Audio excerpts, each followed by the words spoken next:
Welcome to the 2015 Bike and Pedestrian Count, brought to you by the Thomas Jefferson Planning District Commission in partnership with the City of Charlottesville, Albemarle County, the University of Virginia, and local bike and pedestrian advocates. These are the count instructions for the intersection of John Warner Parkway and Melbourne Road. This is shown on the map as location 6. It's a very important location for the city and county as this is a transition area between the two jurisdictions. The counts will also help to assess the success of the bike and pedestrian facilities in this area that were recently included in the John Warner Parkway construction. John Warner Parkway runs in a north-south fashion in this location, whereas Melbourne Parkway moves in more of a west-to-east fashion. To the west, we have Charlottesville High School. You can see the Charlottesville athletic field in the top part of the screen. There are 4 crosswalks, one at each leg or road that lead into this intersection, as shown here in this picture.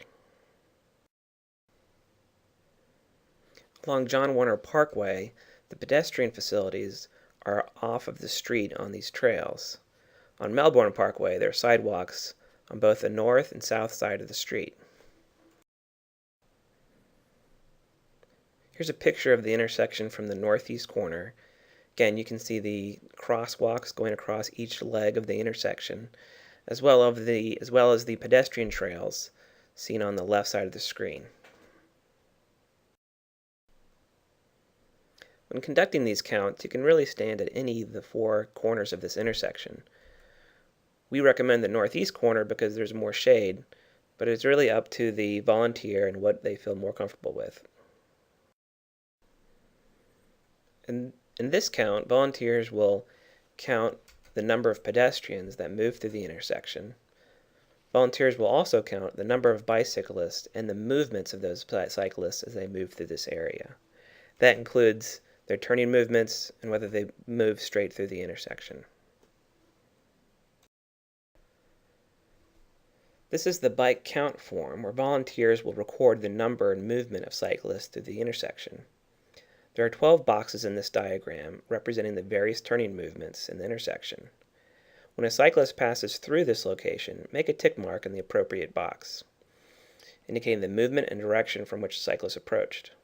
For example, if a cyclist approached from the west along Melbourne Road and turned right onto John Warner Parkway, the volunteer would indicate a mark in box D3. If a cyclist approached from the east, passing directly through the intersection, a mark would go into B2.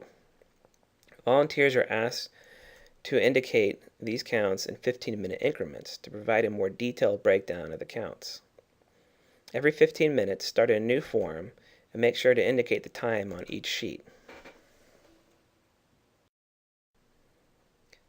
This effort records the number of people on bikes, not the number of bicycles. In the picture to the left, there are 2 individuals on this bicycle. Consequently, the volunteer would include 2 marks on the form. The picture to the right shows 5 people, which includes an infant. This would count as 5 in the bike form. Also, we ask that volunteers count all cyclists, even those riding on the sidewalk. Collecting counts on pedestrians is more basic. Volunteers will not record the turning movements, but the total number of pedestrians.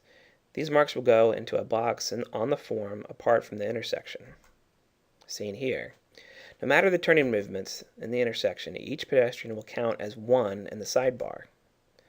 Also, remember to conduct the counts in 15-minute increments using a new form every 15 minutes. Make sure to indicate the time on each sheet.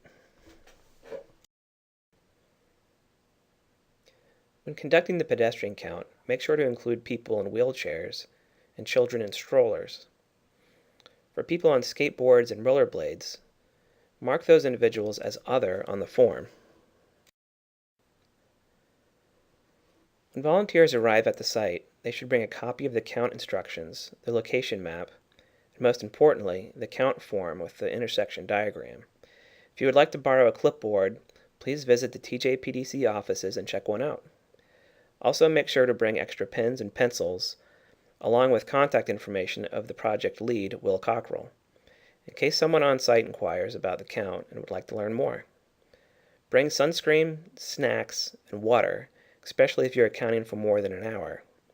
Finally, make sure to have a watch or cell phone to keep track of those 15-minute increments.